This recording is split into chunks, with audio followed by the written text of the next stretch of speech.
grand dialogue. Sigi Kafoba. Idawani wa Makara. Le grand dialogue, l'émission de débat du studio Tamani sur votre radio. Chenni Beri. Halud Mauni. Chenni Beri. Sigi Kafoba. Le grand dialogue. Au Mali, la rentrée scolaire 2023-2024 a été effective sous fond de crise de fermeture de classes au nord et au centre du pays de fait de l'insécurité. Selon l'UNICEF, sur les 9000 écoles qui comptent le pays, près de 1500 sont fermées ou non fonctionnelles. La même source précise que Meneka compte la moitié des écoles fermées et Mopti enregistre près de 25%. À Koro, les enseignants ont boycotté la reprise des cours et le réclame la création d'une académie d'enseignement. Comment réussir dans ces conditions une année apaisée? On en parle avec Ousmane Almoudou, porte-parole de la synergie de l'éducation des syndicats signataires du 15 octobre 2016. Daouda Sako, secrétaire général adjoint de la Fédération nationale des associations des parents d'élèves et d'étudiants du Mali. Mamadou Assaï, président de la coordination des comités de gestion scolaire de Bandiagara au téléphone. À la présentation, je suis Mrana Kilomaïga, invité auditeurs, téléspectateurs, bonsoir et bienvenue. Le grand dialogue. La rentrée scolaire 2023-2024 est effective dans plusieurs localités du pays. Toutefois, plus de 500 000 enfants seront privés de ce droit fondamental selon l'UNICEF. Suivons ce résumé de Mamadou Samasekou. Il est indiqué dans le document que 500 enfants seront privés en raison de l'insécurité. Le plus grand nombre d'enfants affectés se trouve dans les régions de Mopti et Menaka. Selon l'UNICEF, en plus des attaques des groupes armés non étatiques, cette situation est aussi liée au manque d'enseignants. Raison pour laquelle le document indique que le département en charge de l'éducation au Mali évoque plutôt l'expression école non fonctionnelle qu'école fermée. Le document a aussi mentionné qu'au moins 24 enfants ont péri dans l'attaque du 7 septembre 2023 contre le bateau sur l'axe Gao-Tombouctou. Les fonds des Nations Unies pour l'enfance informent qu'un soutien scolaire dans les zones d'insécurité est donc nécessaire, ce qui a conduit l'UNICEF à mettre en pratique des cours à travers la radio. Les investissements dans la paix et la sécurité doivent aller de pair avec la scolarisation et l'apprentissage de tous les enfants, a entre autres conclu le document.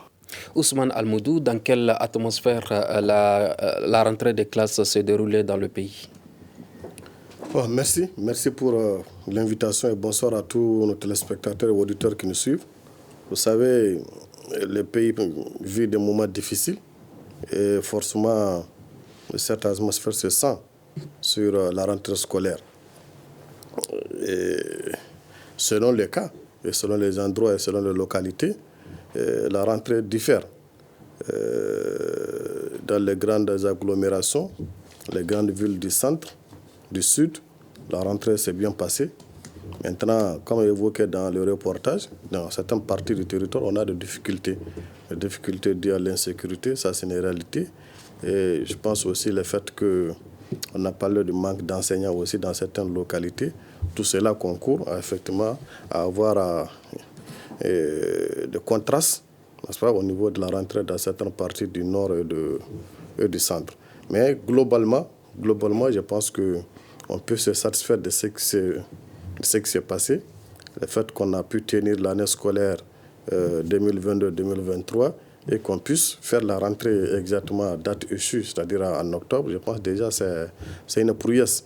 Vous savez, quand un pays vit de situations difficiles, chaque pas positif qu'on arrive à franchir doit être apprécié à sa juste valeur. D'accord. Mamadou Assaï, qu'en est-il de la situation de la région de Bandiagara aujourd'hui? Vous êtes là? Il n'est pas du tout prêt pour l'instant. On vient vers vous. Dans quelle atmosphère vous avez suivi la rentrée scolaire? Bon, mais dans une situation un peu problématique parce que nous, en tant que parents d'élèves et en tant que membres de la Fédération nationale des associations des parents d'élèves et étudiants du Mali, nous aurions souhaité que tous les élèves et toutes les écoles soient à la même enseigne pour une reprise correcte des classes. Et nous ne sommes pas du tout à l'aise car il y a dans certaines régions du centre et du sud, certains de nos enfants suivent les cours dans des conditions normales, jusqu'au nord et une partie aussi du centre. Alors les enfants sont privés d'école. Alors nous, en tant que parents d'élèves, en tant que membres de la Fédération nationalisation des parents d'élèves, nous ne pouvons pas vraiment. C'est dur à accepter, mais le pays vit des situations difficiles, comme l'a dit Almoudou. Ce n'est pas souhaitable. Donc, c'est ce que je peux dire pour l'instant.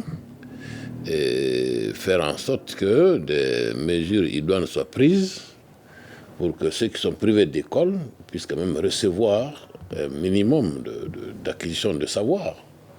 C'est compris, bon, mais avec des écoles alternatives, ou alors les déplacer sur des zones un peu plus tranquilles. Bon, tout ça, c'est possible, mais les privés entièrement d'école, les conséquences sont dramatiques.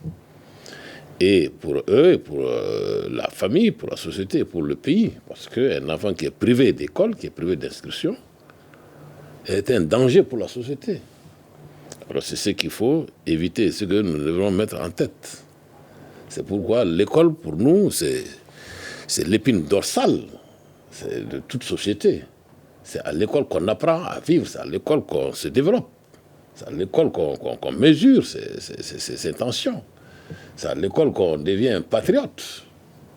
Mais s'il n'y a pas d'école, s'il n'y a pas d'apprentissage, rien du tout, alors l'enfant est tout de suite, ou bien l'adulte, qui n'a pas suivi ce genre de formation, mais il est sujet à beaucoup de comportements non souhaitables. On vous entend parler. Êtes-vous optimiste pour une année scolaire apaisée pour tous? Bon, il faut être optimiste. Je ne veux pas être pessimiste. Vous avez compris? Il faut toujours cultiver l'optimisme et aider à la réalisation de l'optimisme, autant que faire se peut. Parce que vivre dans le pessimisme est d'ailleurs très néfaste, d'abord psychologiquement pour l'individu, mais nous devrions travailler ensemble pour que le maximum de nos enfants quand même puissent trouver des conditions normales de recevoir la formation scolaire. Vous avez parlé des problèmes d'enseignants, bien sûr, les problèmes d'enseignants, on en parle. On parle souvent même de menaces de grève. Au supérieur, bon, on en parle, mais je ne sais pas ce qui se passe au niveau du secondaire. Donc je crois que l'État, la nation, est dans une situation, avec le pacte social aussi, où nous devrons vraiment nous donner la main et faire face à l'ennemi commun qui est l'insécurité. Parce que rien ne peut se réaliser de solide dans l'insécurité quand nous sommes divisés. Et les pays forts, c'est le moment difficile qu'ils s'unissent pour faire front à l'ennemi commun du moment. D'accord. Mamadou Saï, vous êtes à Bandiagara. Dans quelle atmosphère la rentrée s'est déroulée dans la région de Bandiagara? Merci bien. Bonsoir tous les auditeurs, bonsoir Radio Tamani. Bonsoir à vous. Je vous remercie d'abord de nous avoir conviés à ce débat. La rentrée scolaire au niveau de Bandiagara n'a pas été vraiment du tout facile, puisque depuis un certain temps... Pardonnez, est-ce que vous pouvez vous éloigner un tout petit peu de votre poste récepteur? Ok. Je disais que depuis un certain temps, alors les salles de classe des deux groupes scolaires de Bandiagara étaient occupés par les déplacés. Donc jusqu'à nos jours, on n'a pas pu les redéployer jusqu'au 2 octobre. Donc la rentrée scolaire a été plus ou moins partielle. Et donc les autorités se sont mobilisées les deux pour aller voir effectivement l'ouverture dans certains établissements. Mais les deux grands groupes scolaires, quand même, n'ont pas pu ouvrir. Donc les parents sont toujours anxieux et ça attend toujours. Voilà comment ça s'est passé ici à Bandiagara depuis le 2. À Bandiagara, sait-on combien d'écoles sont ouvertes dans la région? Bon, je ne peux pas vous donner exactement combien d'écoles ont été ouvertes, mais je peux vous faire la situation des écoles non fonctionnelles. Allez-y. Fonctionnelles par CAP. Allez-y. Le CAP de Bandiagara, l'académie de Bandiagara a 4 CAP. à commencer par celui de Bandiagara. Alors, il y a le CDP, il y a 3 qui sont fermés définitivement, qui n'ont pas ouvert, sur 17. Le fondamental 1, il y a 54 non fonctionnels sur 149. Le fondamental 2, il y a 13 non fonctionnels sur 45, soit 33,65%. Et le total, ça fait 108 sur 208. 108 écoles non fonctionnelles sur 208. Ça, c'est au niveau du cap de Bandiagara.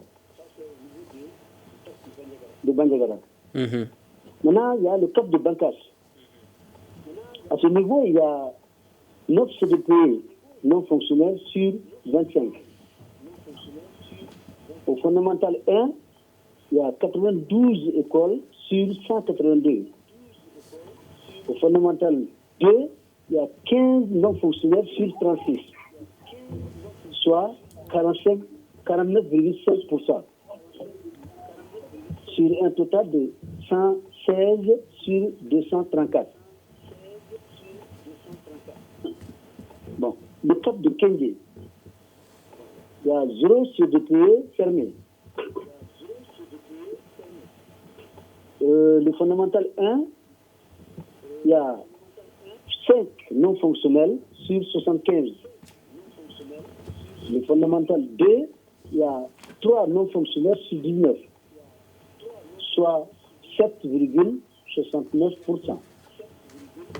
Total, 8 sur 104. Bon, Kenge, c'est une question, c'est un peu particulier. Pour eux, ce n'est pas raison de guerre, mais c'est par manque de personnel.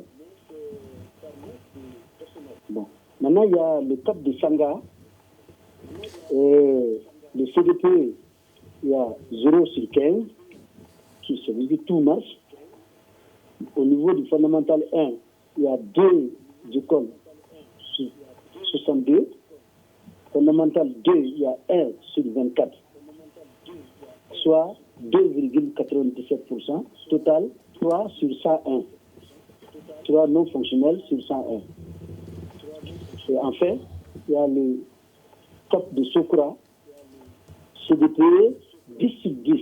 Rien ne marche là-bas. Tout est fermé. Fondamental 1, il y a 71 écoles non fonctionnelles sur 82. Au fondamental 2, il y a 16 écoles non fonctionnelles sur 18, soit 86,61%. Un total de 97 sur 112.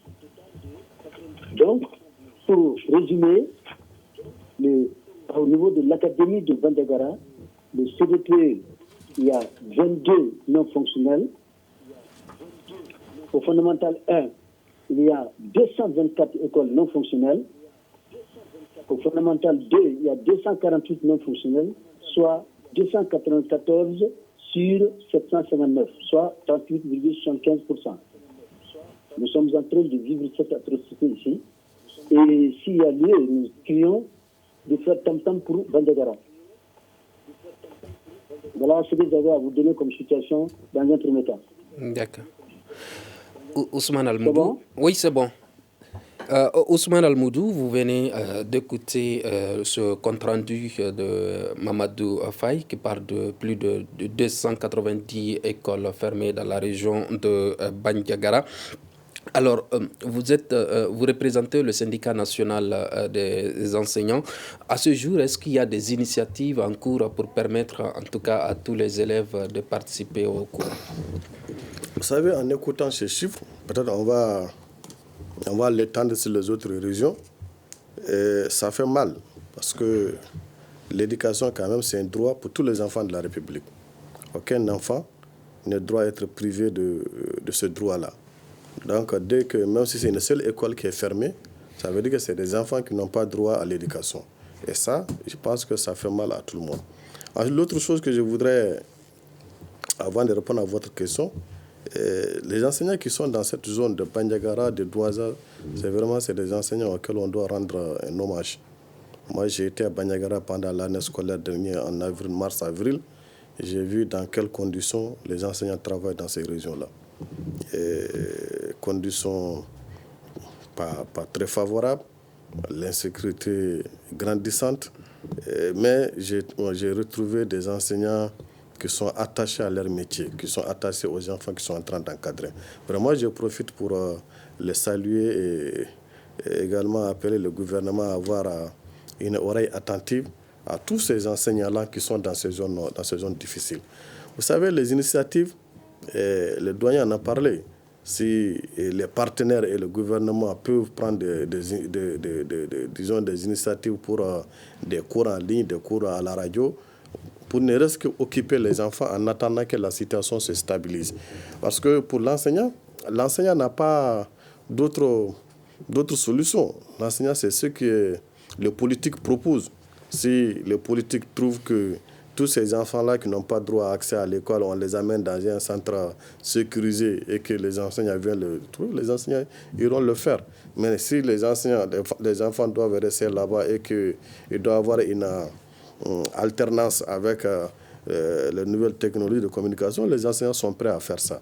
Pourvu que vraiment on puisse récupérer ces enfants. Parce que comme le doyen Sako l'a dit, ceux qui nous ont amenés dans cette situation savent pourquoi ils le font. Parce qu'ils savent que ces enfants-là qui sont privés de l'éducation, ce sont ces mêmes enfants-là qu'ils vont manipuler demain pour les utiliser contre la République. Donc c'est extrêmement important que nous prenions tous conscience de cette réalité et que nous fassions en sorte qu'on puisse le récupérer. En tout cas, les enseignants, les syndicats, je pense que l'autre jour quand on a rencontré les ministres, nous l'avons exprimé toute notre détermination, notre engagement à ce que nous puissions, en tout cas ce qui relève de notre responsabilité, nous puissions l'exécuter correctement et nous sommes prêts à le faire pourvu que les conditions soient réunies. Et autre chose, facteur à mettre dans la balance, c'est que on nous a imposé une guerre. C'est-à-dire qu'on a qu'une seule choix, un seul choix je veux dire. Soit on se bat, on finit avec la question définitivement, ou bien on va rester indéfiniment dans cette situation de ni guerre ni paix. Et tant qu'on est dans la situation de ni guerre ni paix, forcément, il y aura toujours des écoles qui seront fermées. Et quand le président du CGSA dit que les deux grands groupes scolaires n'ont pas repris parce qu'ils sont occupés par les déplacés, ça aussi, je pense que là aussi, on doit faire appel à la responsabilité quand même de l'administration scolaire, des autorités politiques. Parce que tout le monde savait que la rentrée c'était le 2 octobre. Tout le monde savait que ces gens sont dans les écoles. On aurait dû prendre quand même des dispositions pour qu'on puisse les trouver un endroit quand même, pour que l'école quand même soit... L'école peut servir d'endroit d'abri dans des conditions difficiles s'il n'y a pas d'école. Mais lorsqu'on tire vers la rentrée scolaire, je pense qu'on ne doit pas attendre la rentrée pour vivre ces heures de situation. Ça, sincèrement, les autorités politiques au niveau de Bandiagara et les autorités scolaires auraient dû prendre des dispositions pour que des espaces soient aménagés, amener ces populations pour que l'école serve réellement à quoi, c'est pourquoi elle a été construite, quoi. Vous avez parlé tout à l'heure des cours en ligne pour permettre aux enfants de s'occuper. Des enfants qui n'ont jamais été à l'école, est-ce que ces cours en ligne ou ces cours à distance leur seront bénéfiques? Oui, ça dépend de la méthode, de la stratégie qui sera mise en place. Vous savez, c'est en fonction de l'enfant auquel on fait face qu'on élabore des stratégies.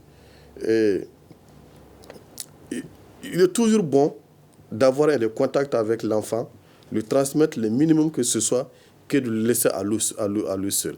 Et chaque fois qu'un enfant quand même est en contact avec un pédagogue, avec un enseignant, il va toujours apprendre quelque chose. Ce n'est pas suffisant, ça ne leur permettra pas d'être au même niveau que les autres camarades. Mais au moins, ça leur permettra quand même d'échapper aux griffes, n'est-ce pas, de ceux-là qui veulent les utiliser. Il est extrêmement important de dire que depuis 2019, dans certaines parties de Tombouctou, par exemple, chez moi, depuis 2019, ces gens-là ont fermé les écoles dans ma commune.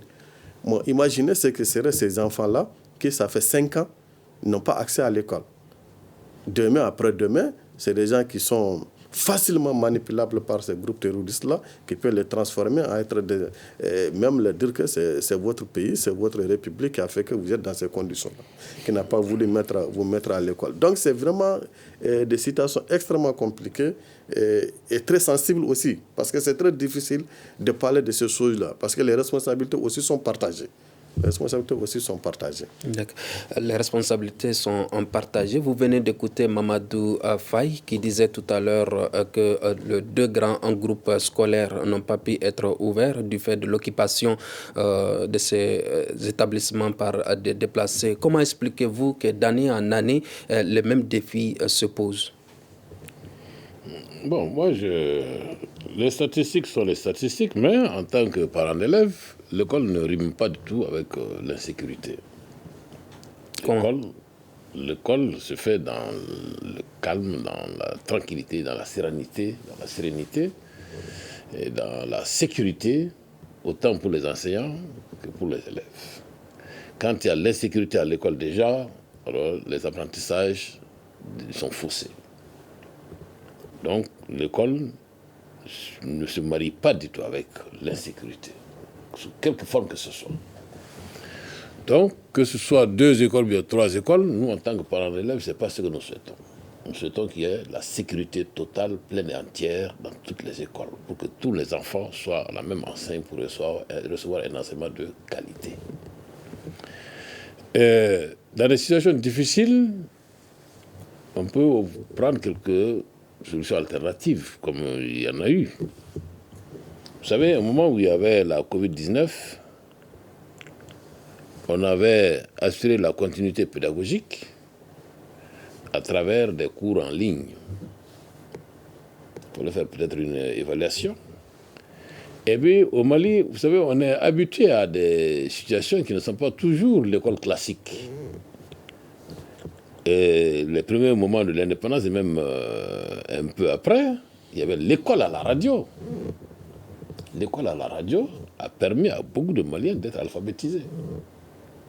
Peut-être que ce n'était pas votre temps, mais ça existait. L'école à la radio. Ensuite, il y a eu la télévision scolaire. Je me rappelle, quand j'enseignais encore au lycée ACA les années 80, la télévision scolaire était là. L'école à la radio, ça se poursuit également sur les antennes de Studio Tamani. Avec vous? Oui. C'est une bonne chose. Il faut vulgariser, mais il faut l'orienter à des faits d'apprentissage pour les zones difficiles. Là, c'est ce que nous souhaitons.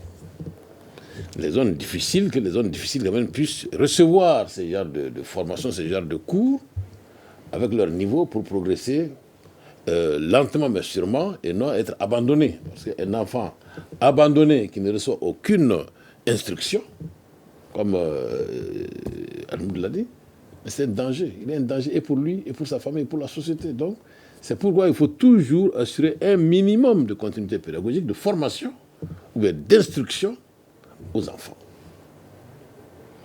Quels que soient les domaines ou les lieux où ils se trouvent, faire en sorte qu'ils puissent être en contact avec un système d'apprentissage pour apprendre au stress un minimum et progresser.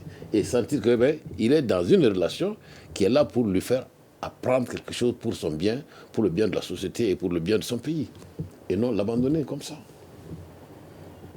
Donc, ce n'est pas question de 2 écoles, 2 écoles ou 3 écoles, non, mais nous aurions souhaité que la sécurité règne sur toute l'étendue du territoire national pour que tous nos enfants soient à la même enseigne pour recevoir un enseignement dans la tranquillité, dans le calme. C'est ce que nous souhaitons en tant que parents d'élèves. Vous avez dit tout à l'heure qu'il y a des alternatives. Lesquelles? Bon, vous savez, à un moment, il y a le déplacement des élèves dans des zones difficiles vers les zones plus ou moins sécurisées. Mais il faut préparer le terrain à ça.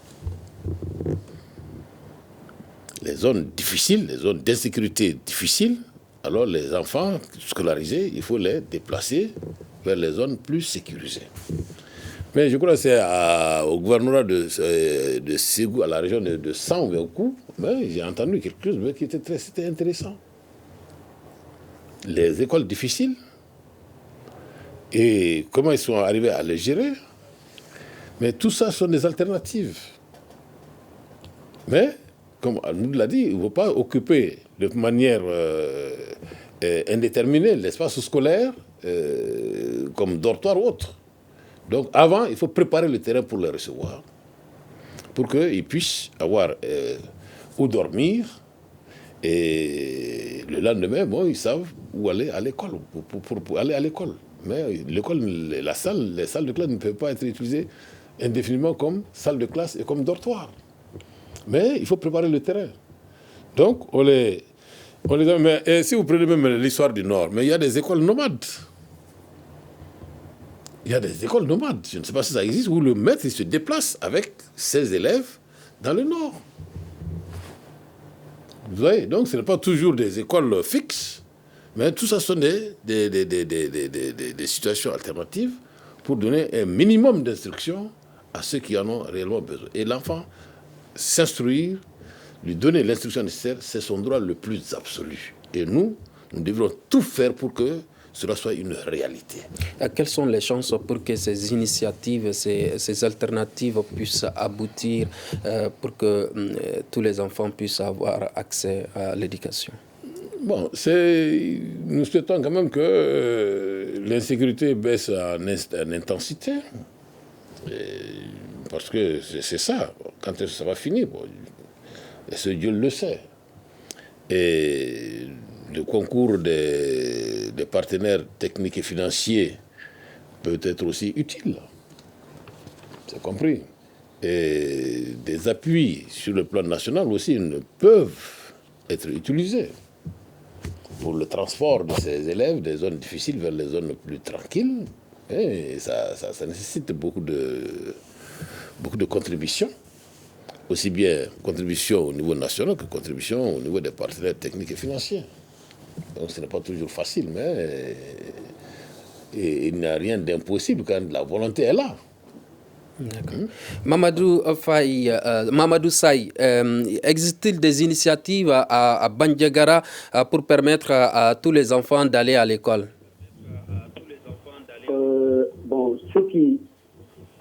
Effectivement, il y a des initiatives, puisque on est en train de faire des recherches là auprès des partenaires pour voir comment chercher des habitats pour ceux qui occupent les lieux. Puisque j'ai été chassé de chez eux, ils sont venus en grand nombre, et les parents et les élèves.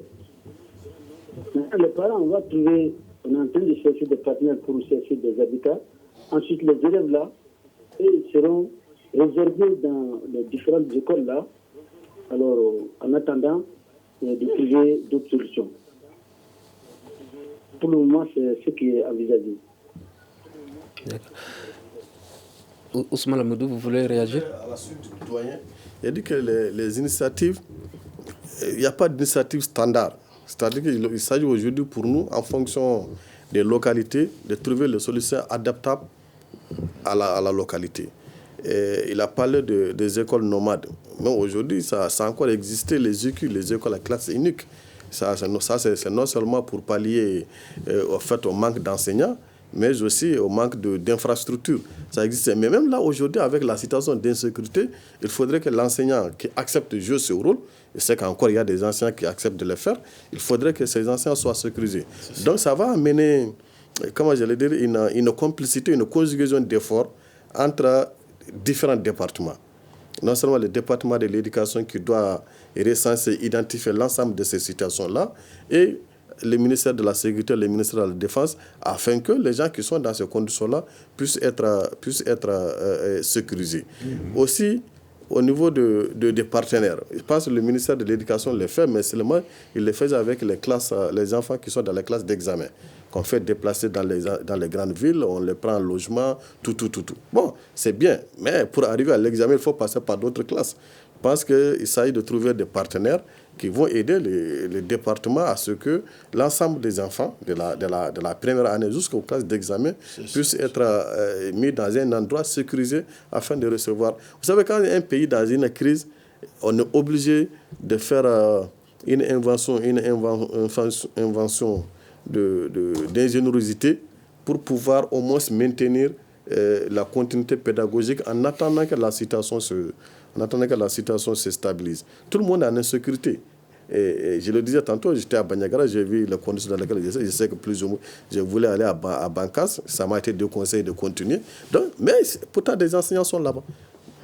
C'est pour vous dire que les gens sont prêts à donner le meilleur d'eux, même, pour que le pays puisse tenir. Mais pour cela, il va falloir des accompagnements. C'est que la situation est très difficile sur le plan financier, mais il faut un accompagnement quand même pour les gens-là pour qu'ils puissent vraiment maintenir ça. Parce que ce on pense être coûteux aujourd'hui, on va le regretter lorsque on laisse ces enfants-là dans la rue. Et ça, ce n'est pas aujourd'hui, c'est peut-être dans 5 ans, dans 10 ans qu'on va faire ce constat. Donc, il vaut mieux prendre le taureau par le compte dès aujourd'hui, accepter de mettre, je pense même le fait que l'ensemble des ministères sont soumis aujourd'hui à des coupures de budget. On doit épargner le ministère de l'Éducation de ces coupures-là aujourd'hui pour lui permettre vraiment de disposer d'un certain nombre de ressources financières lui permettant de faire face à ces situations-là. D'accord. Mamadou Saï, on était avec vous. Vous avez dit tout à l'heure que des initiatives sont en cours pour chercher des habitats pour réinstaller les déplacés afin de permettre aux enfants d'aller à l'école. Qu'est-ce qui a fait que cette initiative est mise en retard? Bon, vous savez que depuis vers le début de l'hivernage, alors, les mouvements ont commencé. Bien avant d'ailleurs la fermeture de l'école, les mouvements ont commencé, donc les parents ont commencé à venir. Alors, et c'était juste vers la fin de l'année. Donc, quand on était déjà arrivé aux vacances, tout de suite, ils ont commencé à venir en grand nombre parce que les villages-là étaient saccagés littéralement. Et quand les djihadistes là, ou je ne sais pas, en tout cas les bandits armés arrivaient, ils n'hésitaient même pas de tuer. Donc, 2 jours avant, ils pouvaient, dans certains villages, donner l'avertissement de quitter. Alors, avant leur arrivée, il se trouve que certains villages sont déjà vidés. Donc, ils ont quitté souvent, ils ont quitté en 4 minutes sans même prendre quelque chose. Donc, quand ils sont arrivés, tout de suite, là, le seul moyen qui était là, pour la mairie, c'était de dire aux CGS-là de leur donner rapidement les salles de classe. Donc, nous avons ouvert toutes les salles de classe et mettre ça à leur disposition. Parce que nous avons 2 grands groupes scolaires. Dans le premier grand groupe scolaire, il y a 1381 déplacés. Et dans le second, il y avait 1864 déplacés. Et tout ce que l'administration pouvait, c'était aussi de courir vers les partenaires pour quelques résultats. Et c'est ce qui n'est pas disponible jusqu'à présent.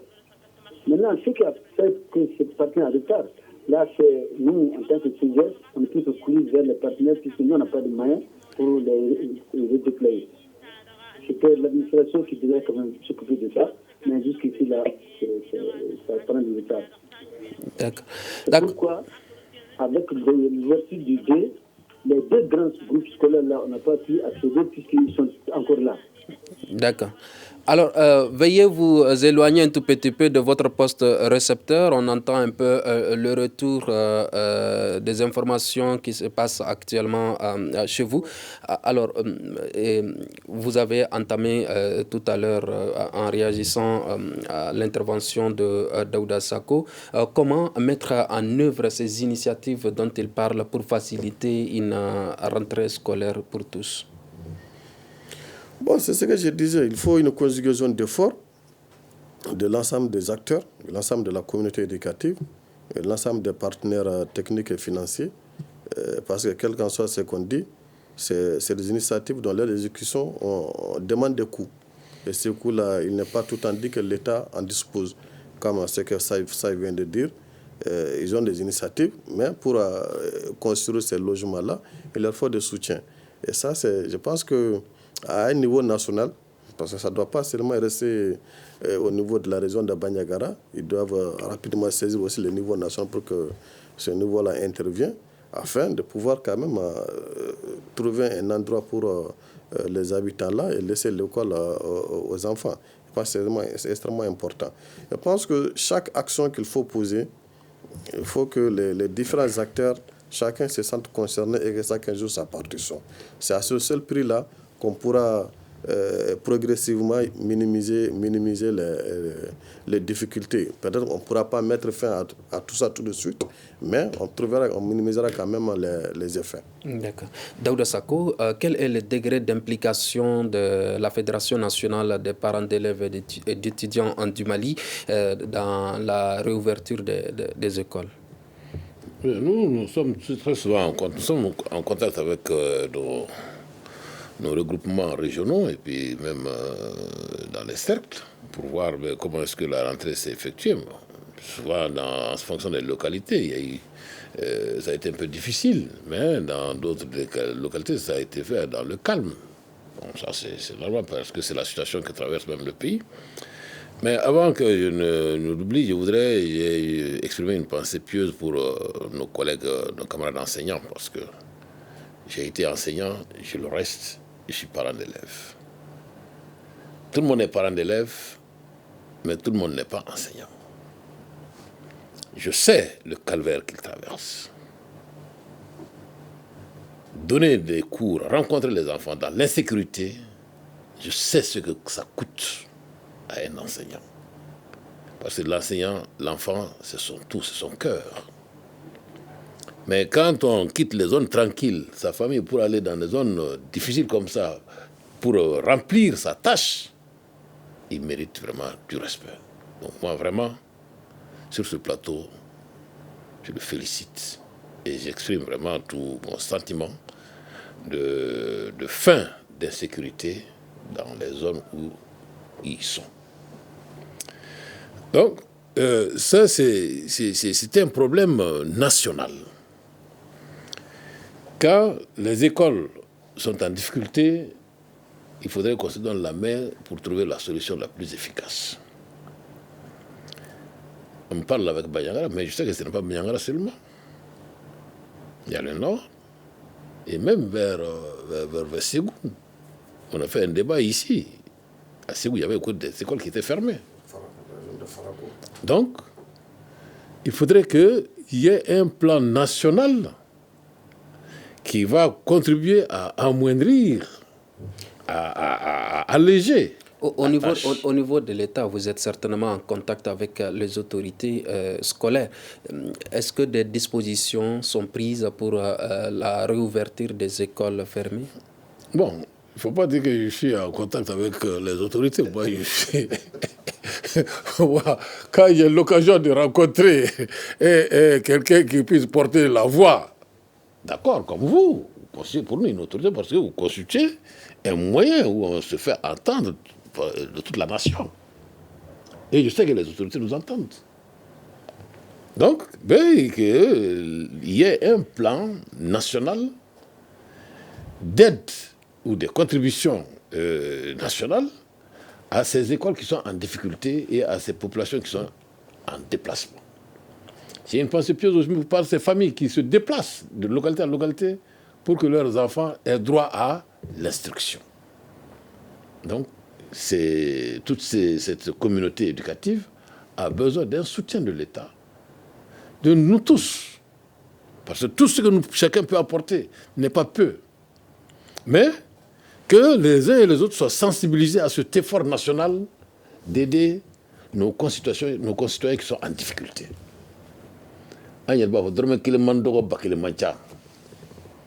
Quand on associe ça, quand on cumule ça, alors je crois que ça peut servir à quelque chose. D'accord. Donc il ne faut pas les oublier et dire que c'est le sac à problème de quelqu'un d'autre. Non, c'est le problème à tout le monde. D'accord. Ousmane Almoudou, vous avez évoqué tout à l'heure les conditions sécuritaires difficiles dans lesquelles les enseignants exercent leur métier. Est-ce au niveau de l'État, est-ce qu'il y a des garanties qui ont été prises pour permettre aux enseignants d'obtenir leur retour dans ces zones d'insécurité? Bon, la question de la sécurité, on a longuement discuté avec le ministre, je pense que c'était le jeudi passé. la sécurité du domaine scolaire, l'espace scolaire, la sécurité des enseignants, la sécurité des élèves. Je pense que ce jour-là, il nous a pris l'engagement quand même de prendre cette question à bras le corps parce que au-delà même des zones d'insécurité normales, des enseignants sont agressés à Bamako ici, dans des écoles. Des élèves sont agressés ici à Bamako dans des établissements. Donc ces questions-là, je pense qu'il nous a rassuré quand même qu'ils vont prendre les dispositions.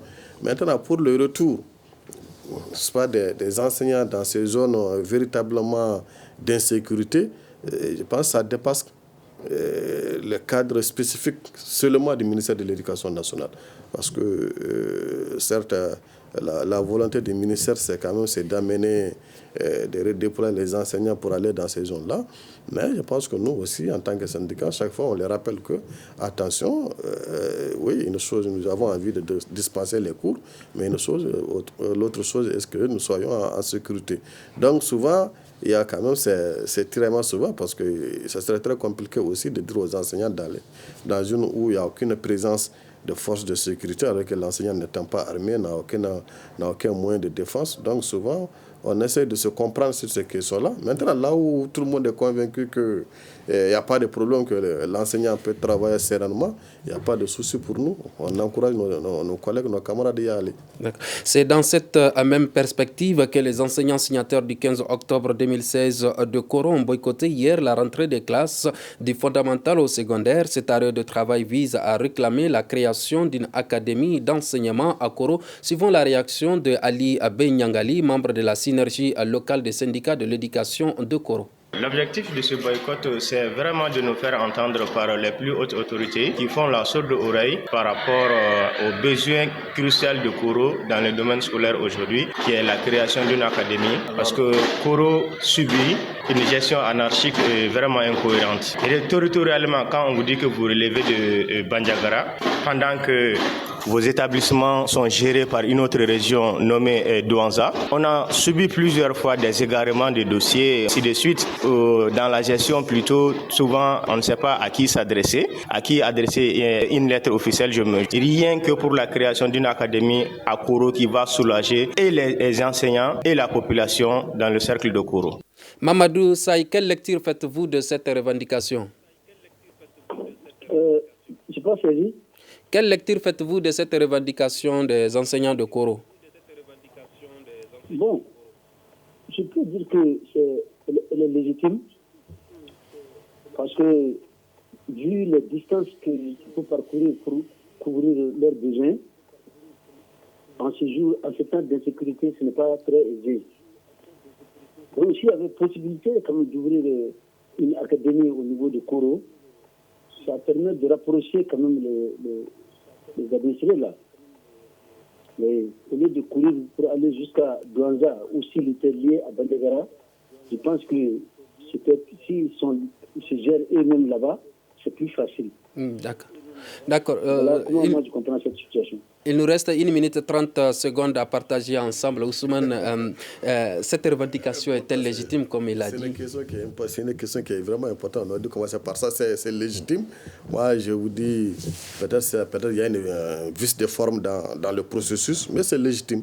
Parce que lorsque des enseignants ne sont pas gérés sur le plan territorial de la part les mêmes autorités, ça pose énormément de difficultés. Dans la mutation, dans le déploiement, tout c'est un problème. Maintenant, moi, cette question, ça m'a été posée quand j'étais à Bandiagara, je vous le disais tantôt. À son temps, je suis venu, j'ai rencontré les responsables de l'éducation. Je ne vais pas citer de noms, qui sont d'accord avec nous qu'effectivement qu'il faut l'académie là-bas. C'est vraiment une nécessité. Mais maintenant, je pense que peut-être le processus, les camarades trouvent que peut-être c'est un peu lent, sinon que l'idée est partagée. L'idée est partagée au département. D'accord. Une année académique est-elle normale dans ces conditions? Sur le plan national. Oui. Bon, je remercie d'abord le ministre de l'Éducation nationale parce qu'il a rencontré les partenaires de l'éducation le vendredi dernier. Il a fait le briefing de l'évolution de l'ouverture des classes et les difficultés qu'il y a. J'estime que je souhaite quand même que nous ayons une année scolaire plus apaisée, plus studieuse et moins violente, parce qu'on en a parlé avec le ministre. En tant que parent d'élève, nous avons notre école maintenant connaît beaucoup de moments d'instabilité et qui ne rime pas avec la qualité de l'enseignement. D'accord. Malheureusement, on me fait signe que nous n'avons plus de temps. Voilà, ainsi se referme ce grand dialogue qui réfléchissait sur la rentrée scolaire 2023-2024 sur fond d'insécurité, d'occupation des classes par des déplacés. Nous étions avec Ousmane Almoudou, porte-parole de la synergie de l'éducation des syndicats signataires du 15 octobre 2016, Daouda Sako, secrétaire général adjoint de la Fédération nationale des associations des parents d'élèves et d'étudiants du Mali, Mamadou Assaï, président de la coordination des comités de gestion scolaire de Bandiagara, qui était au téléphone. À la présentation, je suis Mrana Kilo Maïga avec une coordination de Mariam Maïga, à la régie vidéo Ibrahim Sanogo, à la mise en onde de Salim Guara. Merci d'avoir suivi ce débat.